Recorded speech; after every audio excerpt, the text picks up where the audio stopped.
Olá, eu sou Edson Leonel, sou professor do Departamento de Estruturas da USP São Carlos e nesse vídeo nós discutiremos as soluções das questões que compuseram a prova 2 do curso de Mecânica dos Sólidos 1, ministrado no primeiro semestre de 2023.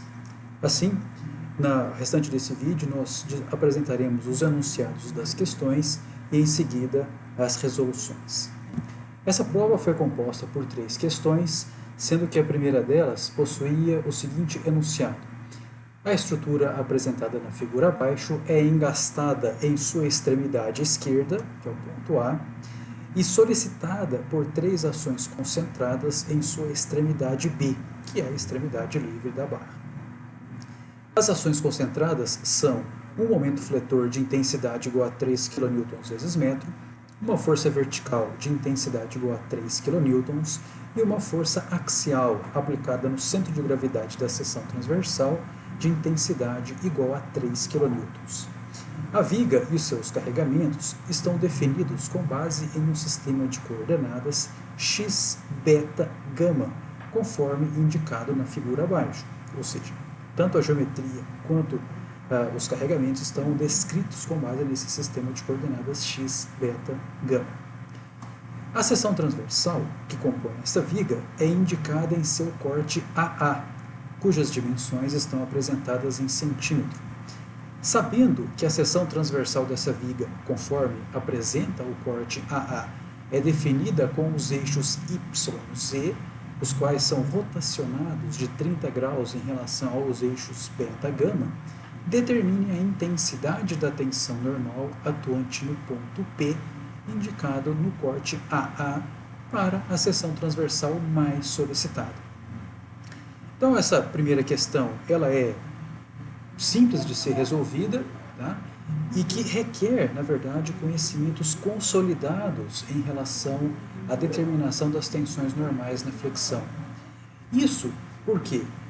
Porque a estrutura e seus carregamentos externos, eles estão descritos com base em um sistema de coordenadas, que eu estou chamando aqui de x, beta, gama, que é diferente do sistema de coordenadas que descreve as porções simétricas da seção transversal. Então, com isso, torna-se necessário que a gente faça a determinação dos diagramas de esforços solicitantes, considerando o sistema de coordenadas x, beta, gama, e, na sequência, nós fazemos a identificação da seção transversal mais solicitada para que, com base nos esforços solicitantes nesta seção, ou seja, na seção transversal mais solicitada, nós façamos a decomposição do momento fletor no sistema de coordenadas YZ. Tá? Então, por que nós devemos fazer, né, particularmente, a decomposição do momento fletor? Porque o enunciado da questão nos pede que a gente determine a tensão normal no ponto P, que é esse ponto que está aqui embaixo.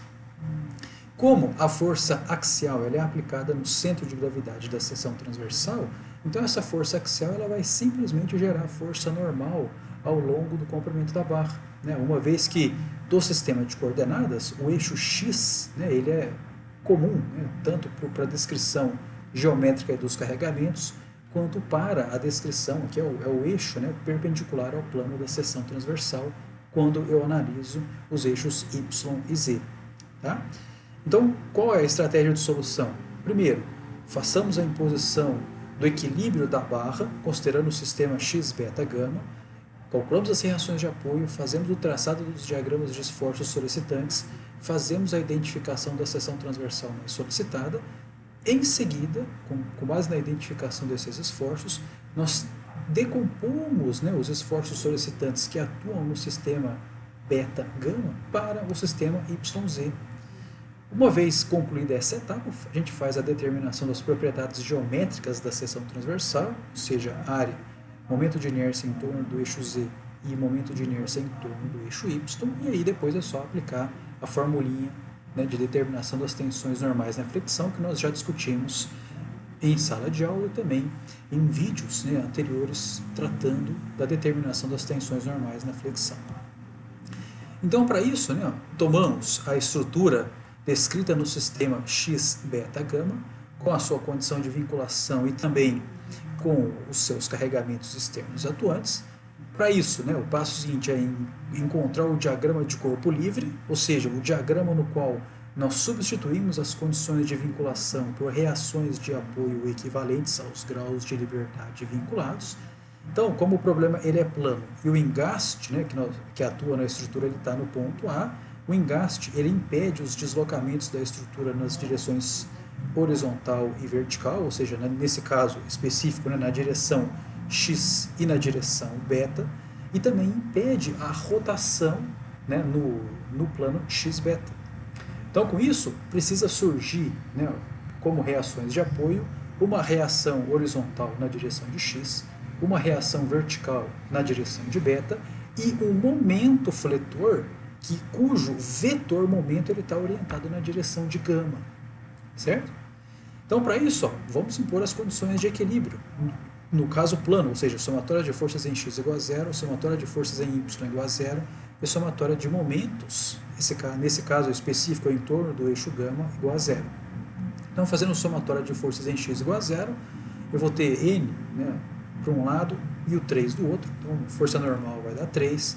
Somatória de forças em y igual a zero, vou ter a força vertical orientada na direção de beta, que precisa, né, se anular aqui com essa força de 3 aplicada na extremidade livre da barra. Então, a minha força cortante, né, atuante aí na direção de beta, ele é 3 kN.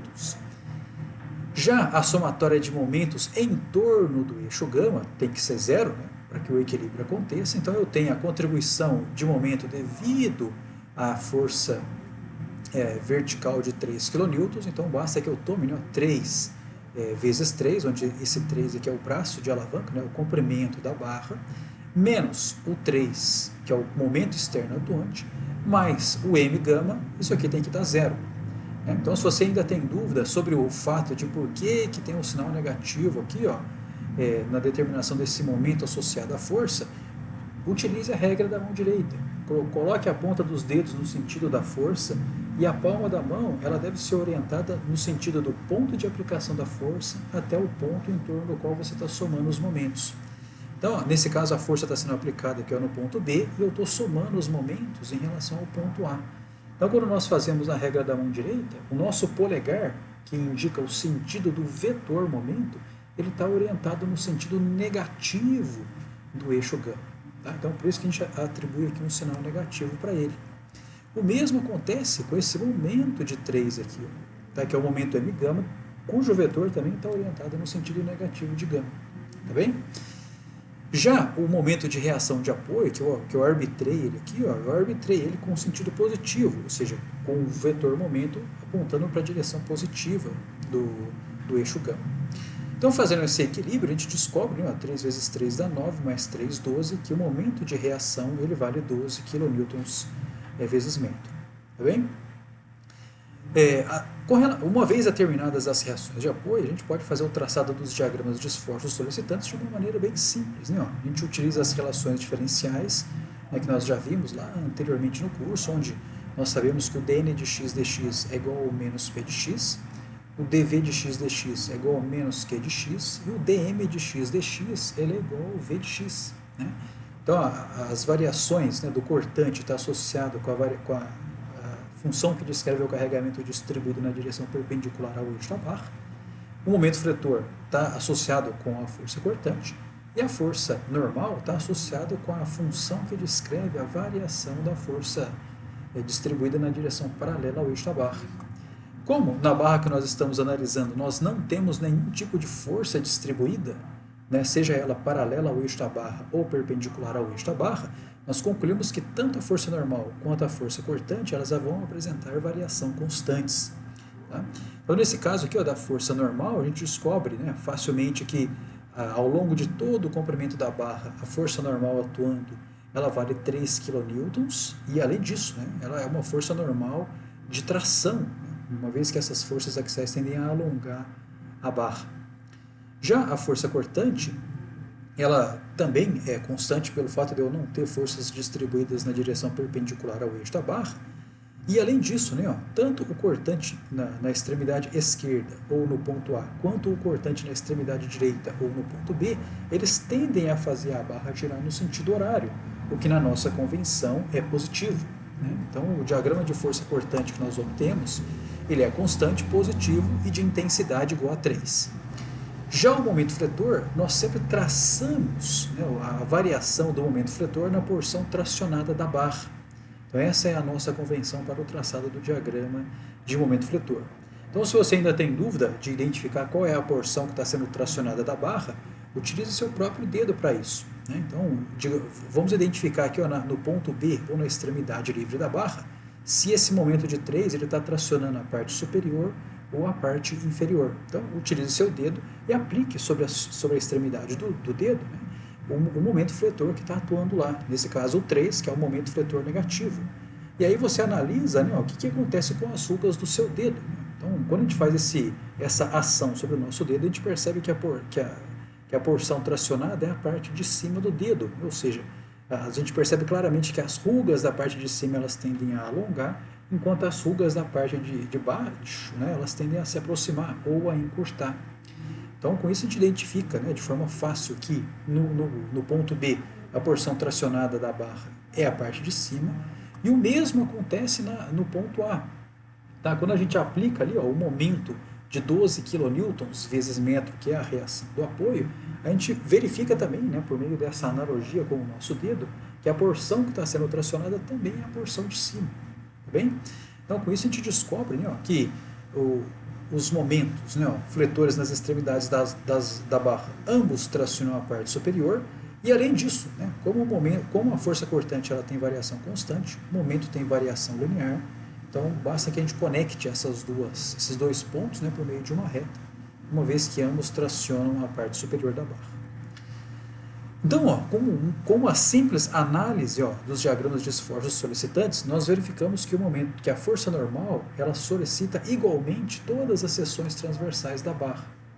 Já o momento fletor, que são as duas ações aqui, ó, que vão desencadear no material tensão normal, a gente percebe claramente que o momento fletor, a seção transversal mais solicitada é a seção transversal do engaste, né, porque é lá que eu tenho a atuação do maior valor de momento fletor, nesse caso M gama, não se esqueçam disso. Tá? Esse momento fletor aqui ele é um M gama.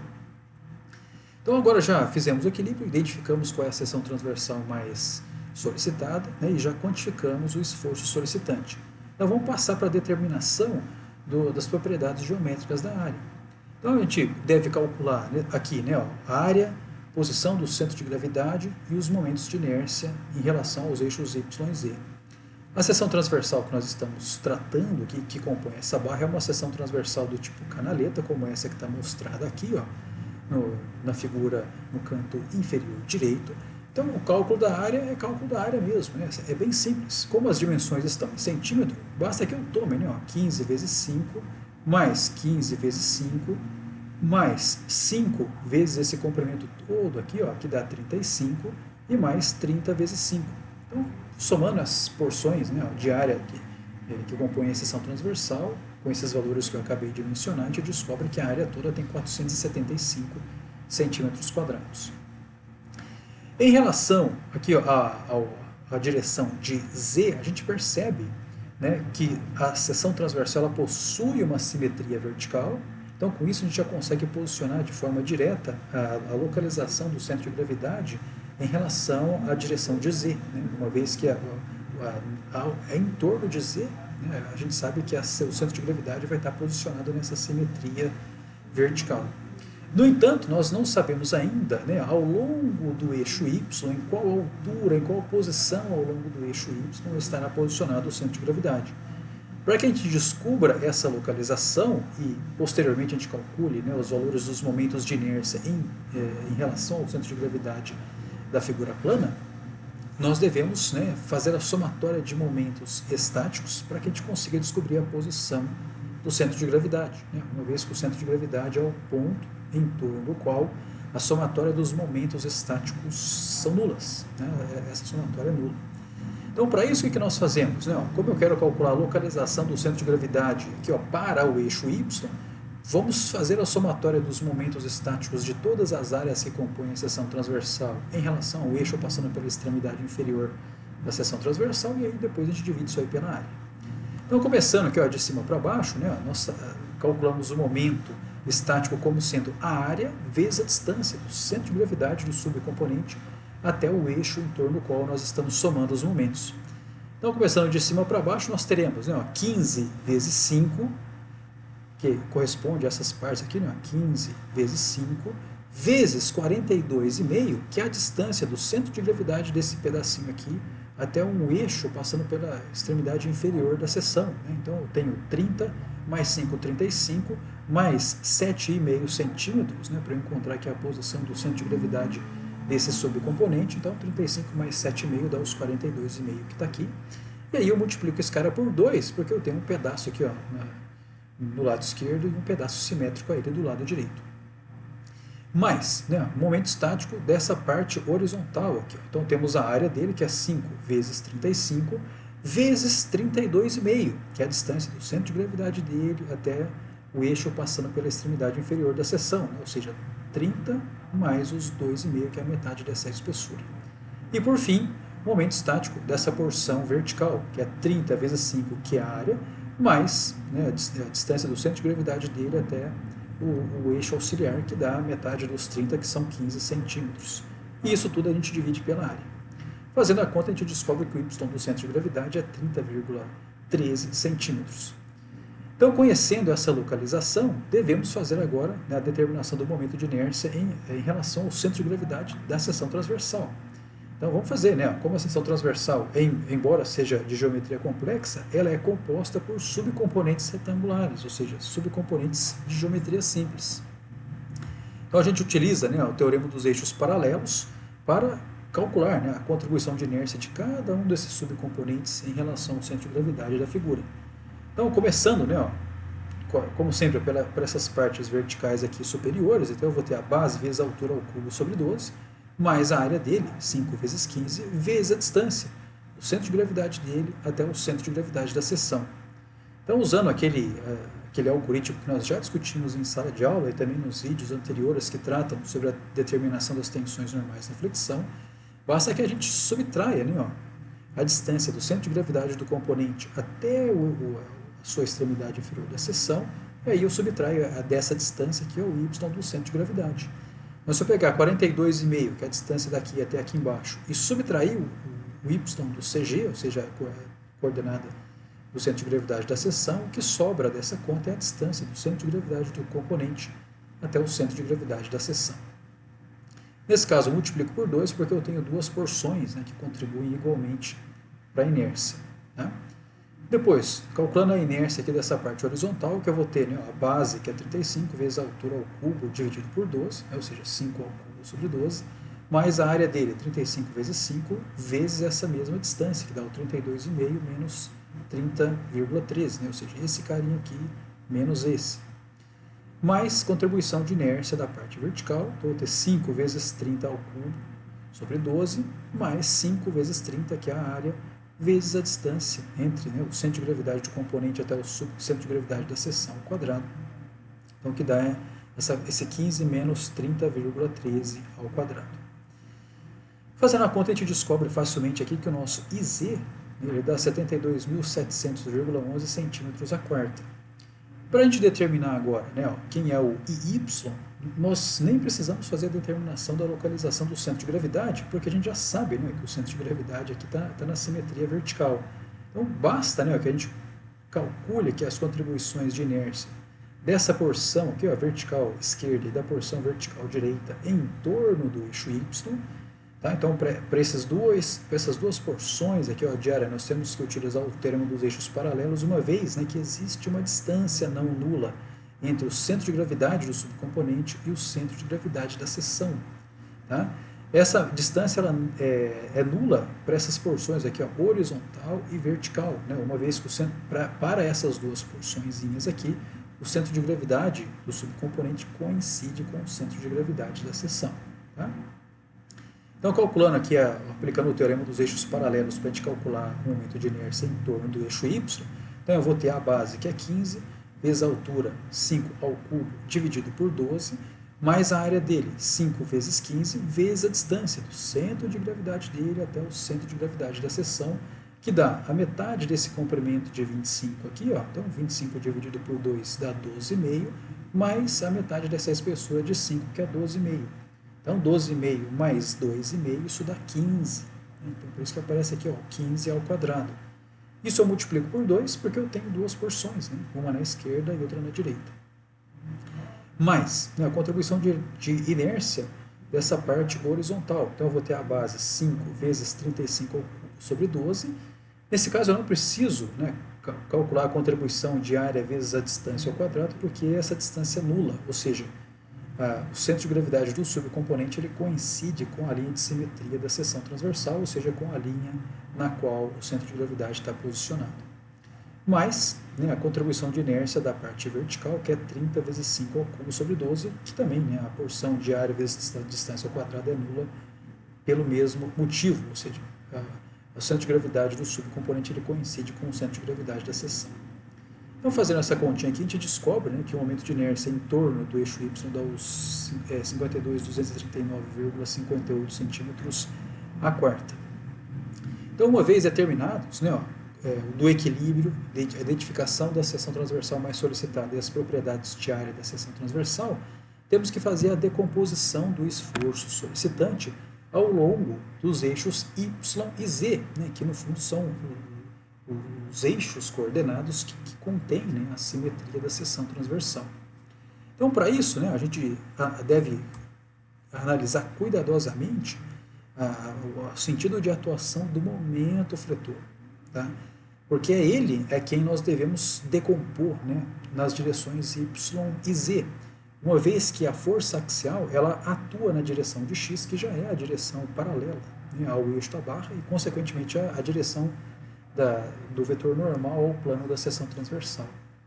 Então, o eixo X, né, já conduz a força normal diretamente. Nós não precisamos decompor a força, né, de 3 kN, que é a força normal, uma vez que ela já é normal ao plano da seção transversal. Os únicos eixos que são rotacionados nesse caso são os eixos beta-gama em relação ao YZ, né, que são os dois eixos que definem os pontos, né, e também a geometria da seção transversal. Para a gente entender direitinho, né, como que o momento fletor M-gama de 12 kN vezes metro que nós decompomos anteriormente está solicitando a barra, nós temos que entender, né, qual é a porção da barra que ele está tracionando e também qual é a porção complementar que ele está comprimindo. Então, do nosso equilíbrio, né, nós identificamos que a seção esquerda, ou o ponto A, é onde atua esse momento de 12 kN e que ele traciona a parte superior, né? Então, se eu fizer um corte aqui, para eu poder enxergar qual é a seção transversal cujo vetor normal aqui, seja o eixo X, né? Então, eu tenho o eixo X, tenho aqui o eixo coordenado beta vertical para cima e o eixo gama saindo aqui, do plano da tela. Então, para que, né, exista a tração na parte superior da barra, o vetor M-gama que tem que estar atuando aí, ele é um vetor momento fletor M-gama negativo, né? Então, se eu olhar aqui e imaginar que a ponta aqui do meu dedo seja o ilustrativo aqui da seção transversal, de tal forma que eu tenho o eixo X, né, orientado de maneira positiva saindo do meu dedo aqui, né, o eixo gama, o eixo beta, desculpa, vertical para cima e o eixo gama positivo para a minha direita. Então, para que exista uma tração na parte superior, precisa estar atuando um vetor M-gama que seja negativo. Tá bem?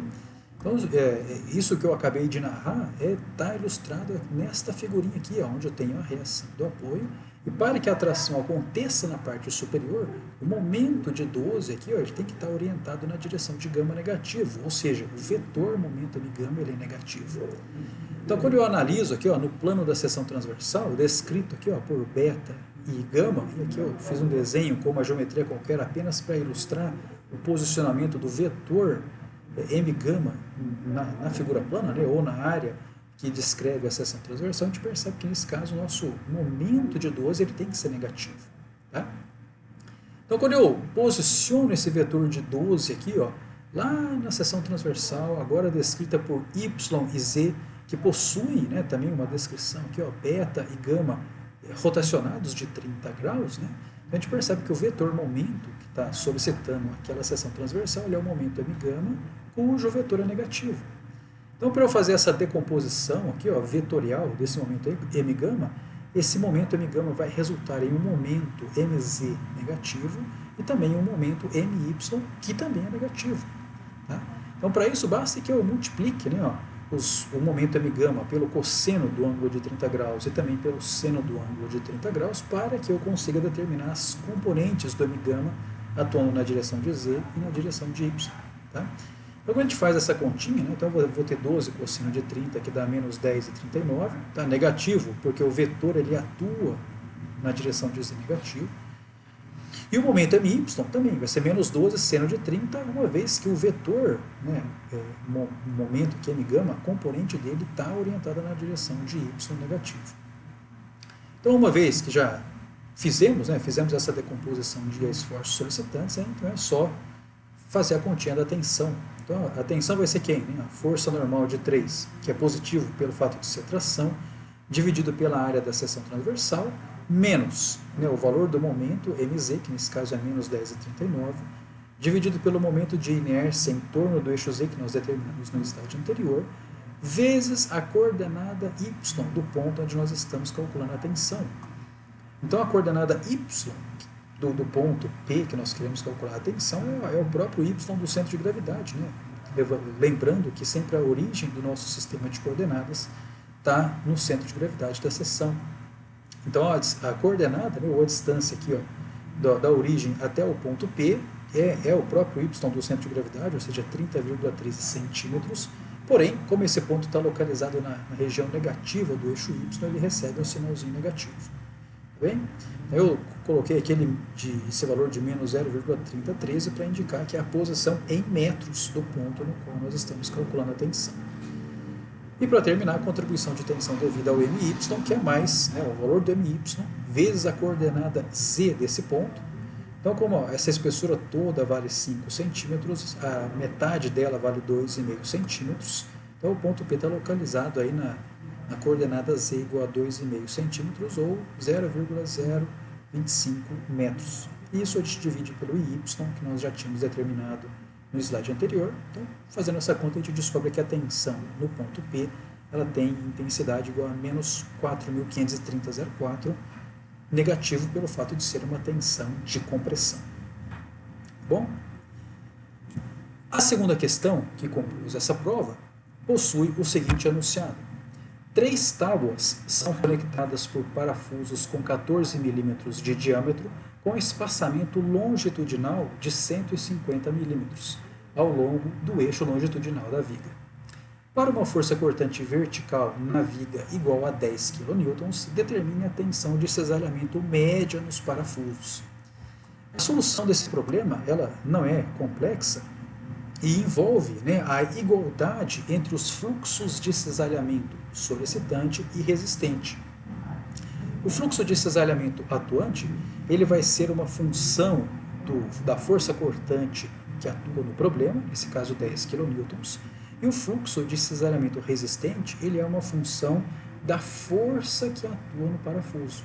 Então, qual é o problema que a gente está resolvendo? Ele é um problema que está ilustrado aqui nessa figura, onde eu tenho uma estrutura, especificamente uma viga, que é composta por 3 tábuas. Né? A primeira delas aqui, ó, de comprimento 125 milímetros, a central de 100 milímetros e a outra da direita que é 125 milímetros, né, que são conectadas através dessas duas interfaces aqui, ó, verticais. Uma de espessura igual a 100 milímetros e a outra e também, né, igual a 100 milímetros. Então, o que nós devemos fazer é calcular, né, pelo fato da estrutura ser simétrica, então o fluxo de cisalhamento tanto na junção da esquerda quanto na junção da direita é o mesmo. Né? Então, o que nós vamos fazer é calcular o fluxo de cisalhamento devido à força cortante de 10, que, com base no que nós vimos em sala de aula e também nos vídeos anteriores que tratam sobre o tema fluxo de cisalhamento, ele é facilmente calculado, né, multiplicando a intensidade da força cortante pelo momento estático na região onde acontece a conexão, ou na região da interface, dividido pelo momento de inércia da seção transversal. A esse fluxo de cisalhamento atuante, nós igualaremos ao fluxo de cisalhamento resistente, que ele é dado pelo número de parafusos por linha de ligação, que nesse caso, né, a gente percebe que cada ligação aqui, ó, ela é efetuada com apenas um parafuso.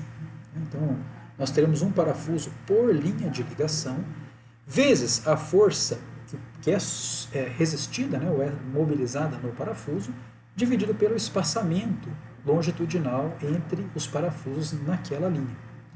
Então, pelo fato, né, de nós querermos determinar a tensão de cisalhamento no parafuso, nós primeiro devemos calcular qual que é a força que está mobilizando, né, ou a força que deve ser transmitida no parafuso, e em seguida a gente divide essa força aí pela sua área da seção transversal. Então, com isso a gente determina qual é a tensão de cisalhamento que está sendo mobilizada, né, ou que deve ser transmitida no parafuso.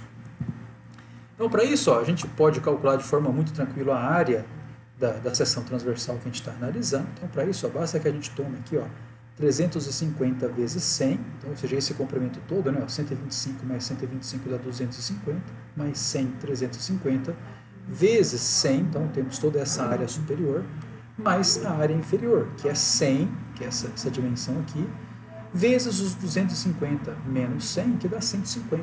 Então, que dá essa segunda parcelinha aqui. Então, fazendo a conta, isso aqui dá 50.000 milímetros quadrados. Como nós precisamos, na conta da determinação do momento de inércia, precisamos encontrar a posição do centro de gravidade. Então, para isso, assim como nós fizemos no exercício anterior, temos que fazer a somatória dos momentos estáticos, né, em relação ao eixo auxiliar, passando pela extremidade inferior da seção. Então, vamos fazer essa conta, né? Então, a gente começa, né, tomando aqui o momento estático de toda essa porção horizontal. Então, eu vou ter 350 vezes 100. Então, 350, que é o comprimento horizontal.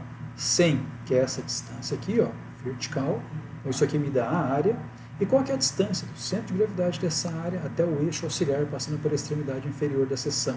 Então, vai ser essa distância toda aqui, que é 150, né, que resulta aí dos 250 menos 100. Então, daqui até aqui eu tenho 150, mais a metade dessa altura aqui, que é 100 sobre 2, que dá 50. Então, 150 mais 50 dá os 200 que aparecem aqui. Mais o momento estático dessa parte da alma, né, que é essa parte inferior, que vai ser 100 vezes os 150 vezes 75, que é a metade dessa altura. Isso tudo eu divido pela área da seção, que é 50.000 milímetros quadrados. Fazendo essa conta, o y do centro de gravidade resulta 162,5 centímetros medidos, né, claro, a partir da extremidade inferior da seção. Uma vez, né, determinado a localização do centro de gravidade, podemos passar para a determinação do momento de inércia.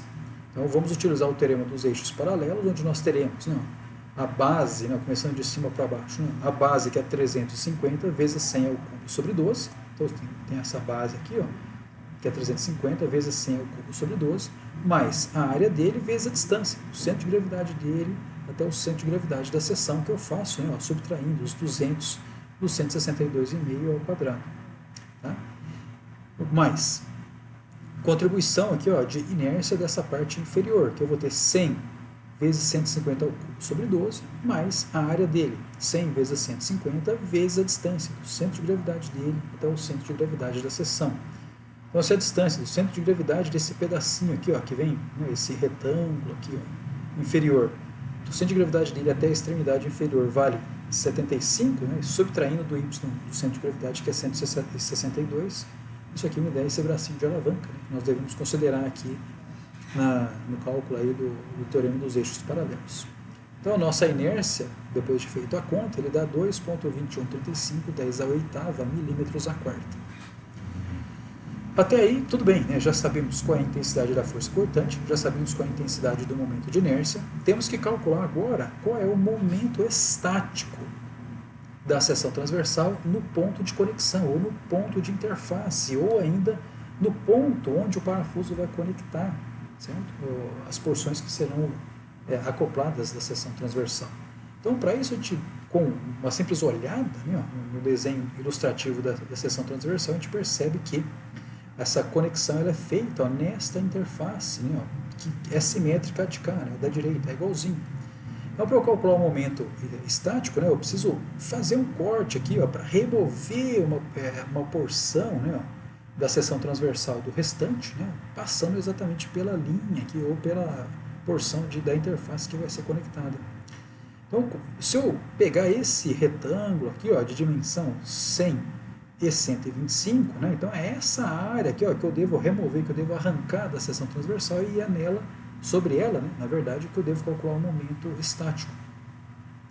Então a área dela, né, é 125 vezes 100, vezes a distância do centro de gravidade dele até o centro de gravidade da seção, que nos dá quem? Os 200 menos 162,5. Então os 200 são quem? São 150, que é a distância aqui de baixo até o início aqui da nossa zona de interface, mais os 50 milímetros, né, para eu achar essa distância do centro de gravidade do subcomponente até o centro de gravidade da seção. Então, fazendo essa continha, a gente descobre que o momento estático dá 468.750 milímetros ao cubo. Então, com isso, eu consigo calcular quem que é o fluxo de cisalhamento atuante, que é o cortante, o momento estático dividido pelo momento de inércia. Tá? Então, utilizando as grandezas que a gente já calculou ali anteriormente, a gente descobre facilmente que o fluxo de cisalhamento atuante é 2,117 vezes 10 a menos 2 kN dividido por milímetro. Esse fluxo de cisalhamento, né, ou seja, o fluxo de cisalhamento atuante, ele tem que ser igual ao fluxo de cisalhamento resistente, que é dado, né, pela força atuante no parafuso vezes o número de parafusos na linha de conexão, dividido pelo espaçamento dos parafusos na linha. Então a gente percebe aqui, ó, com base no desenho, né, que nós temos um único parafuso realizando aqui essa conexão, né, que nós estamos considerando. Então, nesse problema específico, o N vale 1, porque eu tenho um único parafuso, e o espaçamento foi informado no problema, que ele é 150 milímetros. Então, quando eu divido, né, todo mundo aqui, eu descubro que o fluxo de cisalhamento resistente, né, a força do parafuso dividido por 150. Bom, então é só igual aos dois, né? Toma o fluxo de cisalhamento atuante, né, que é igual ao fluxo de cisalhamento resistente. Então, com isso, a força no parafuso é 3,177 kN. Para que eu descubra a tensão de cisalhamento que atua no parafuso, basta que eu divida essa força pela área da seção transversal do parafuso. Então, foi informado, né, que o parafuso ele tem um diâmetro de 14 milímetros, consequentemente, né, o raio da seção transversal do parafuso ele é 7 milímetros.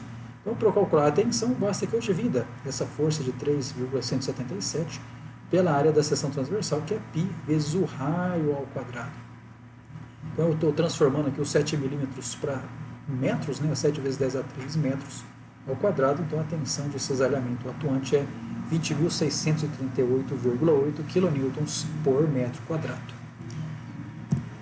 A última questão que compôs a prova envolve a determinação da localização do centro de cisalhamento e posterior quantificação do momento de torção atuante, né? Então, o enunciado da última questão da prova é esse: determine a localização do centro de cisalhamento da seção transversal indicada na figura abaixo, bem como a intensidade do momento de torção gerado pela presença da força cortante de 12 kN atuante no ponto C indicado na figura abaixo. Então, a seção transversal que nós devemos calcular o centro de cisalhamento é consideravelmente simples, é um perfil C clássico, que inclusive resolvemos em sala de aula, e que devemos, né, inicialmente, pelo fato aí do enunciado solicitar, né, devemos calcular a localização do centro de cisalhamento dele. Uma vez posicionado, né, uma vez determinada a localização do centro de cisalhamento, basta que a gente multiplique, né, a força cortante aqui, ó, de 12, a força externa atuante de 12, que atua no ponto C, pelo braço de alavanca, né, composto aí pela nossa excentricidade, que nós determinaremos no centro de cisalhamento, mais possivelmente essa distânciazinha aqui, tá? Ou, em outras palavras, né, esse momento de torção é calculado simplesmente como o produto, né, entre essa força de 12 kN e a distância do ponto onde ela é aplicada até o centro de cisalhamento. Tudo bem? Como vimos anteriormente no curso, né, o centro de cisalhamento ele é o ponto no qual, se o carregamento externo atuante lá for aplicado, faz com que a barra, né, que transmite esse carregamento, ela sofra flexão sem torcer, né, ou seja, não existe o fenômeno da torção.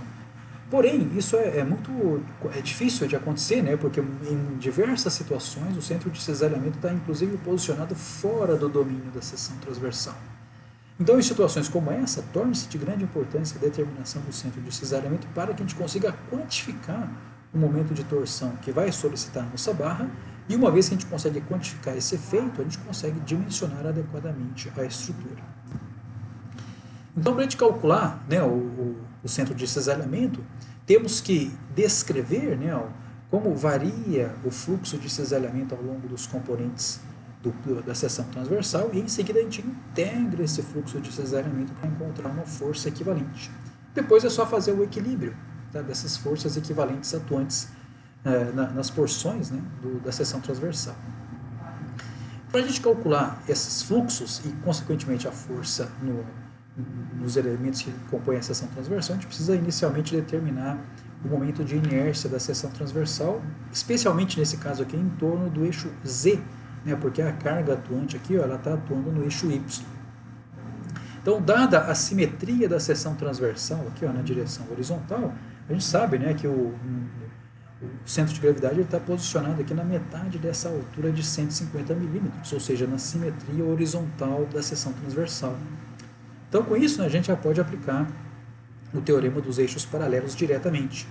Então, começando aqui das mesas, né, as contribuições de inércia das mesas são quem? 100, que é o seu comprimento, né, base, vezes a altura ao cubo, 3,8 ao cubo, dividido por 12, mais 100 vezes 3,8, que é a área, né, vezes a distância do centro de gravidade dele até o centro de gravidade da seção, que dá os 75 milímetros. É isso ao quadrado. Multiplico por 2 porque eu tenho, né, uma mesa superior e uma mesa inferior. Mais momento de inércia da alma, que é 3,8 vezes 150 ao cubo sobre 12. Né? Então, nesse caso, não tenho mais a parcela da área vezes distância ao quadrado, porque o centro de gravidade dessa alma coincide com o centro de gravidade da seção, o que faz com que essa distância seja nula. Então, o nosso momento de inércia em torno do eixo Z, ele dá 5,3447 vezes 10 a sexta milímetros a quarta. Bom? Próximo passo é expressar a variação do momento estático ao longo, né, dos elementos de paredes finas que compõem a seção transversal. Então, se eu utilizar aqui, por simplicidade, a coordenada, a letra maiúscula, né, gama, para descrever essa coordenada perimétrica que descreve aqui o comprimento dos elementos de paredes finas que compõem a seção transversal, então eu posso dizer que a área desse componentezinho que está achurado aqui, ele é dado por gama vezes a espessura, que é 3,8. Tá? Então, o nosso momento estático, como nós já utilizamos aí nos exercícios anteriores, ele é sempre área vezes a distância, né? O centro de gravidade do seu subcomponente ou da sua subárea até um eixo de referência, sendo que nesse caso específico, o nosso eixo de referência ele é o eixo que passa na seção transversal, que nós estamos analisando. Né? Então, a área fica sendo gama vezes 3,8 vezes os 75, que é a distância do centro de gravidade da mesa, até o centro de gravidade da seção. Certo? Então, com isso, nosso momento estático aqui, ele fica sendo dado como 285 gamas. Né? Tudo bem? Então, para a gente calcular qual é a força equivalente que atua aqui na mesa, basta que a gente integre esse fluxo, né, iniciando da sua extremidade livre até a linha de eixo aqui da nossa mesa. Então, o fluxo ele é dado, né, pela razão entre força cortante e momento de inércia, sendo que esses dois parâmetros, essas duas variáveis, eu posso tirar eles para fora da integral. Por quê? Né? Porque para aquela seção transversal específica, esses dois parâmetros são constantes. O único cara que está variando aqui é o nosso momento estático, que é os 285 gamas. Tá bem? Então eu vou integrar esse cara aqui de 0 até 100, né, para que eu consiga somar os fluxos de cisalhamento da extremidade direita até o ponto de conexão, né, da mesa com a alma. Então com isso basta que eu integre, né, a expressão do momento estático que a gente determinou anteriormente, que é 285 gama, isso aí integro de gama, né, variando de 0 até 100. Fazendo essa integração, né, faz aqui o gama ao quadrado sobre 2, né, multiplica o gama por 100 e depois divide pelo momento de inércia que nós determinamos anteriormente, a gente descobre que a força na mesa dá 0,2667 VY, né, ou o próprio cortante. Tá? Então, com isso, devido à simetria da seção transversal, Tá? E assumindo que o fluxo de cisalhamento, né, que dá origem a essas forças equivalentes que a gente está quantificando aqui, ó, seja gerado por essa força vertical para baixo de 12, então nós temos, né, um fluxo e, consequentemente, uma força equivalente que segue esses sentidos que estão ilustrados nessa figura aqui, né, uma vez que a força e também o fluxo, né, na mesa ele vai também seguir a direção de vertical para baixo, né, e nas porções horizontais o fluxo concorda com esse fluxo principal. Tá bom? Então, se eu quiser fazer aqui a somatória de momentos em relação ao ponto central da alma, né, então a gente percebe claramente que essas forças da mesa eles gerarão um momento mx, né, positivo especialmente, sendo que essas forças aqui, essa força da mesa e também o seu fluxo, eles são gerados pela presença dessa força de 12. Tá? Então, para que exista o equilíbrio, né, essa força de 12 ela tem que ser equilibrada pela força cortante, que atua, né, na seção oposta a essa que nós estamos analisando aqui na figura, e que tem que ter o sentido contrário para que exista o equilíbrio. Né? Então, se a força de 12 está atuando na vertical de cima para baixo, precisa surgir, né, uma outra força vertical atuando de baixo para cima para que exista o equilíbrio da estrutura. Tá? E aí, com isso, né, a gente consegue determinar qual seria essa distância E específica, de tal maneira que, caso a força externa fosse aplicada nessa localização específica E, né, que nós chamamos de centro de cisalhamento, a torção seja nula. Tá bom? Então, para que exista esse equilíbrio de momentos, a gente multiplica 2 vezes a força atuante na mesa, né? Então 2 vezes 0,2667 VY, vezes o bracinho de alavanca, que é a metade dessa altura, né? Que é os 150 dividido por 2. Então eu multiplico essa força da mesa superior por 75, né, mais a força na mesa inferior, que por simetria é a mesma que nós determinamos anteriormente, vezes esses mesmos 75. E esses dois, né, momentos aqui, ó, ou seja, os momentos gerados por essas duas forças, eles devem ser equilibrados pelo momento gerado por essa força cortante que surge em decorrência do carregamento externo aplicado. Tá bem? Então, para que o equilíbrio aconteça, né, e o momento seja nulo, né, a excentricidade ou a localização do centro de cisalhamento ele está aqui a 40 milímetros da mesa. Tá? Então, caso, né, essa força de 12 fosse aplicado nessa posição especial, ou seja, 40 milímetros fora aqui, ó, da seção transversal, essa viga ela simplesmente fletiria, ela não torceria. Tá? Mas como esse aqui não é o caso, né? Então a gente verifica aqui que o centro de cisalhamento está a 40 milímetros à esquerda da seção transversal e a força está aplicada a 28,57 milímetros à direita, né, da alma. Então, certamente essa força de 12 ela vai causar a flexão da barra, mas ela vai causar também uma torção nessa barra. Então, para a gente quantificar essa torção, basta que a gente some, né, ó, a distância, né, de 40 milímetros, que é a distância do centro de cisalhamento até, né, a linha de esqueleto da alma, com essa distância, né, entre a linha de esqueleto da alma até o ponto C, que é o ponto onde a força externa está aplicada, que é 28,57. A esse braço de alavanca a gente multiplica por 12, que é a intensidade da força aplicada, e com isso a gente determina, né, a intensidade do momento de torção gerado por essa força que está aplicada no ponto C, que dá 822,84 kN vezes milímetro. Então, com isso, essas foram as 3 questões que compuseram a prova. Eram questões simples, né, mas que requeriam muito o amadurecimento de alguns conteúdos de mecânica dos sólidos. Então, como eu sempre digo, né, a mecânica dos sólidos requer, né, um estudo contínuo da matéria, né, ou seja, o conteúdo dele precisa amadurecer na nossa cabeça. Então, como eu sempre digo, né, a mecânica dos sólidos é igual à academia de ginástica. Não adianta você querer resultados fazendo seus exercícios um dia antes da sua prova. Né?